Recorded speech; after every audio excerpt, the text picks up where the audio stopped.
মামালেশ্বর মন্দির। এটা কাশ্মীরের পহেলগাঁওয়ের বিখ্যাত একটি মন্দির, যেখানে মহাদেব রাগে গণেশের মাথা কেটে নিয়েছিলেন।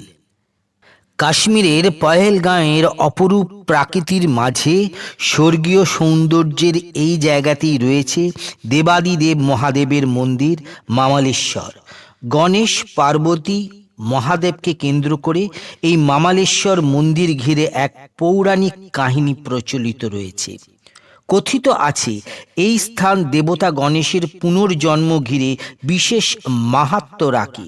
বলা হয়, একবার দেবী পার্বতী গণেশকে বাড়ির দ্বারপাল হিসেবে পাহারায় রাখেন।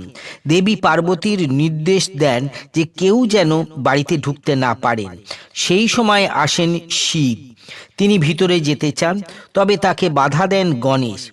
দেবজ ক্রোধে গণেশের শিরচ্ছেদ করেন। কথিত রয়েছে, পরে অনুতপ্ত হয়ে গণেশকে পুনর্জন্ম দিতে হাতির মস্তক তার মাথা হিসেবে স্থাপিত করেন এইখানে। পুনরায় জন্ম হয় গণেশ দেবের। মনে করা হয় যে পহেলগাঁওয়ের এই জায়গাতেই দেবতা গণেশের পুনরায় জন্ম হয়। সেই থেকে এই স্থানের মাহাত্ম্য রয়েছে। শোনা যায় অমরনাথ যাত্রার সঙ্গে জুড়ে রয়েছে এই মামালেশ্বর মন্দির। এই মন্দির দর্শন করে ভক্তরা এগোন অমরনাথের পথে। বহু শিব ভক্তের কাছে এই মন্দির বেশ তাৎপর্যপূর্ণ।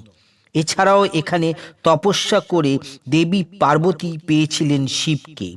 এই মন্দিরে বহু ভক্ত আসেন। আগে কি জানতেন? কমেন্ট করে জানান।